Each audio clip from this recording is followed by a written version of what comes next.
Ni hao, tatsahaw. Ngayon guys, i-share ko yung paano ko nag-hustle ng pagbayad ng uwa ko nung nakaraang araw. Okay, guys.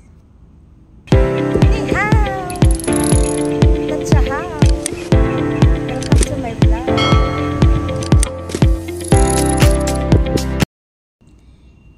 Tatsahaw. Ngayon guys, grabe talaga yung experience ko nung nagbayad ng uwa. Kasi nga, siyempre nagbabago na ngayon, hindi katulad dati nung una kong bayad sa uwa na pagpasok mo dun sa embassy, diretso na lang dun sa cashier, magbabayad, ganun. Pakita mo lang yung passport mo, tsaka yung ERC mo. Minsan, hingin ka ng yung kontrata mo, ganun. Kung wala kang dalang yung original, pwede naman yung Xerox, ganun. Ngayon guys, ay, naku, kaiba na. Ngayon, kailangan may mga Xerox ka na dalhin mo yung Xerox ng passport mo, yung ERC mo, yung kontrata mo, kung naka-verify ba yun, ganun. Kung hindi na-verify yung kontrata mo, kailangan i-verify kasi paano ka magbayad kung hindi pa na-verify. Kailangan talaga na-verify yung kontrata mo kasi just in case emergency.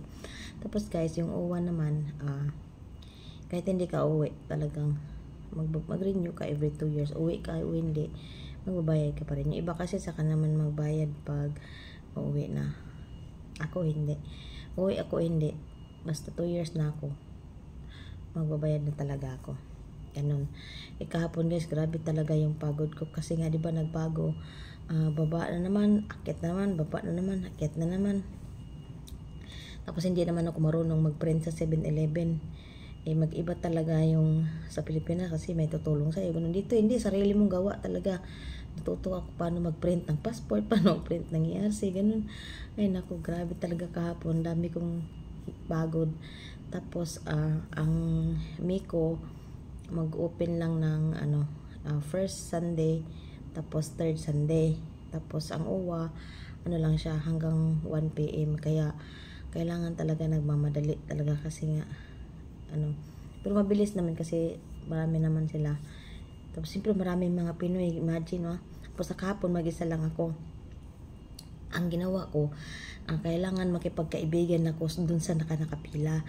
Kasi halimbawa mayroong kulang na kailangan ay magpa-Xerox, ganitong kailangan nandun yung kaibigan mo para sabihin mo, dito ako na, kasi pag wala, mag-isa ka, balik ka naman, doon ka naman sa dulo, kaya sayang yung oras.